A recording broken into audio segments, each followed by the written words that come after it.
so large to have these folks who are so well respected pull alongside and say we'll help, and we're going to get this thing moving on a grassroots and financial and political level. I owe you a great debt of gratitude, and I really appreciate it. I also want to recognize Phil Handy, who many months ago pulled alongside and has been our key state leader. Phil, thank you so much. One of our national co-chairs as well.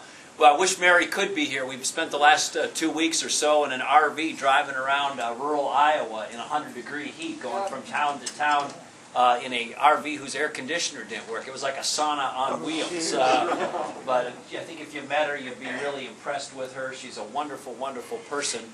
And I want to get acquainted with each of you in the room. I've had this challenge before, an opportunity before, of getting acquainted with people starting a political campaign. When I was first running for governor in 2001, nobody knew who I was. People didn't give me much of a chance. I didn't have a lot of money. And now it's my campaign. I flew around in a 2-seater plane and went from town to town in rural Minnesota, and literally on a few stops, like 3 people showed up.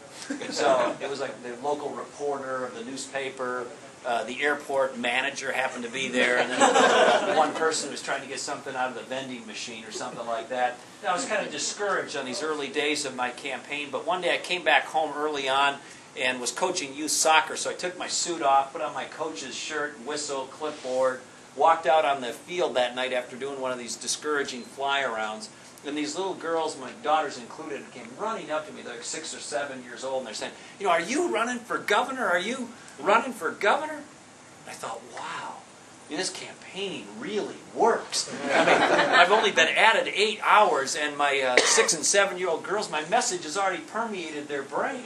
And so I kind of pridefully puffed up, and I said, yeah, you know, I'm running for governor. And one of these little girls, Kelly, I'll never forget, looked up at me and she said, cool. She said, do you think you could get me Jesse Ventura's autograph?